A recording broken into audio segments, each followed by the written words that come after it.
Assalamualaikum. Waalaikumsalam. Oke, mari Bu. Oh, oke.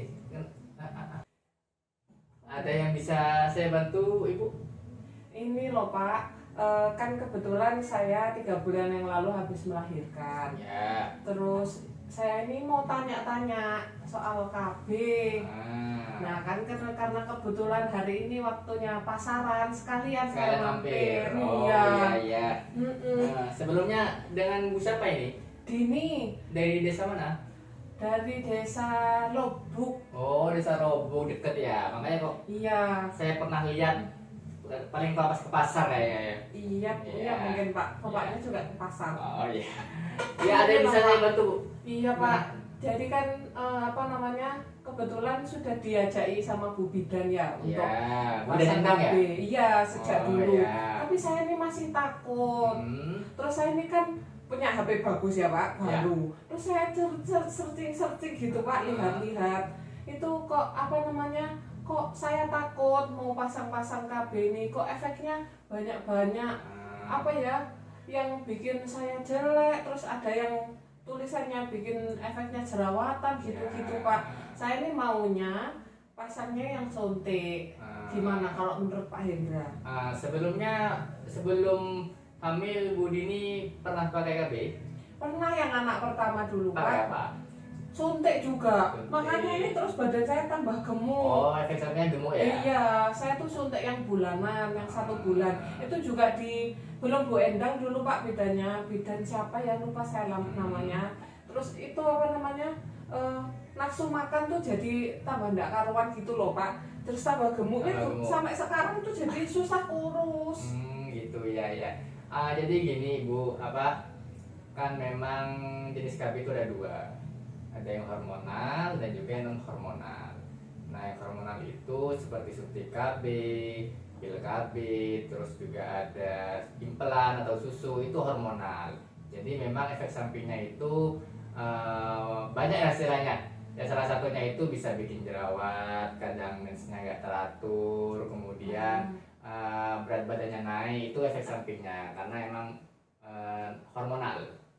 Nah, kalau memang ibunya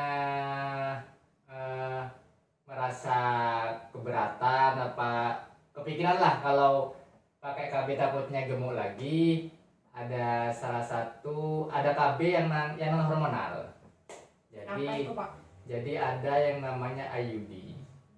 Nah, IUD itu memang salah satu KB non hormonal. Jadi memang hanya alat saja Bu. Dipasang di mana Pak? Kalau IUD itu dipasang di alat vital dari si ibu. Jadi memang alat itu KB ini bisa efektivitasnya bisa sampai 5-8 tahun Ibu. Jadi bisa praktis, Itu tapi ekonomis. Tapi itu ndak ya Pak?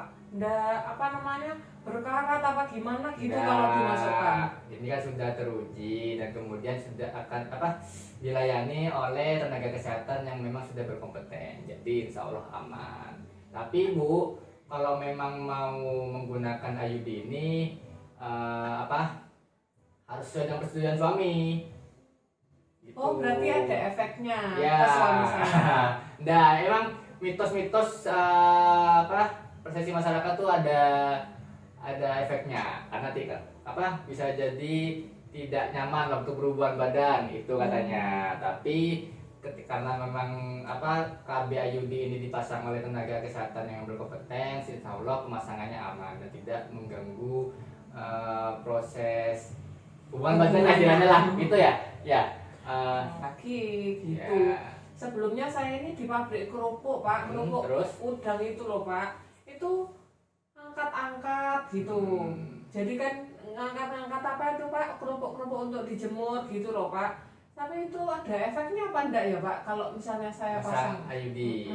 Memang saran itu ketika kita menggunakan KB IUD memang disarankan untuk tidak bekerja yang berat-berat agar nanti ibu tuh udah punya pikiran yang aneh-aneh.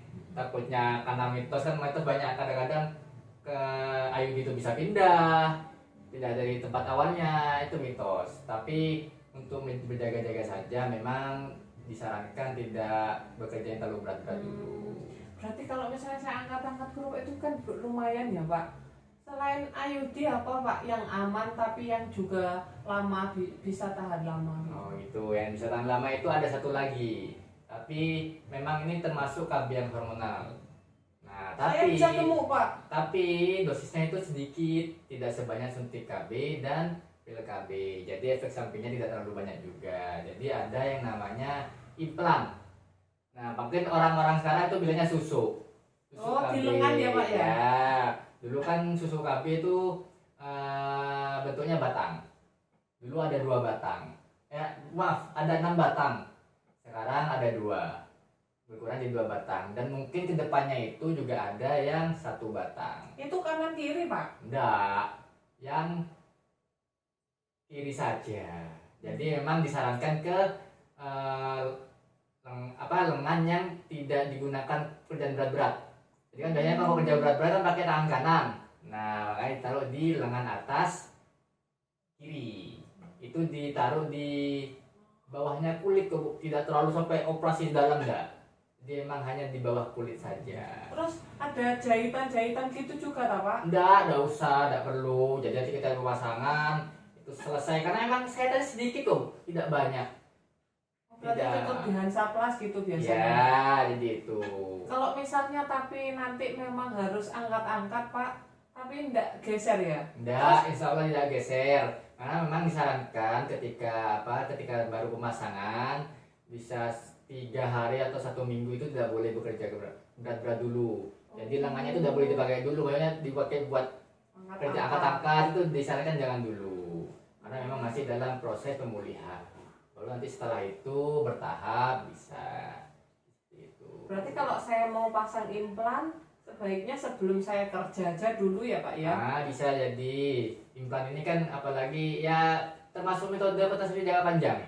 Jadi implan dan IUD ini termasuk metode kontrasepsi jangka panjang. Jadi kalau implan itu dari 3 sampai 5 tahun efektivitasnya, bertahannya. Jadi sekali pakai ya 3 sampai 5 tahun baru dibongkar pasang lagi. Ya.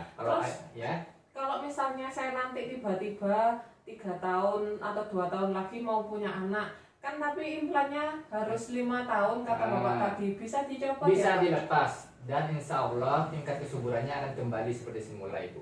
Oh, tidak ngaruh ya? Tidak ngaruh, tidak perlu khawatir. Tidak perlu pikir yang aneh-aneh.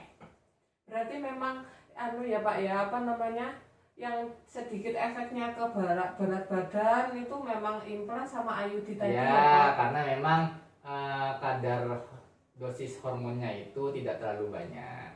Tidak sebanyak suntik dan pil KB. Tapi ke ASI gimana Pak? Kalau ke ASI selalu tidak berpengaruh. Karena memang non hormonal juga kan. Jadi selalu tidak berpengaruh. Soalnya kan saya masih mau menyusui minimal 6 bulan kalau ASI eksklusif wajib. Ya sudah kalau gitu. Jadi saya bagaimana? Kira-kira sudah ada pandangan atau belum mau pakai apa? Apa mau dulu?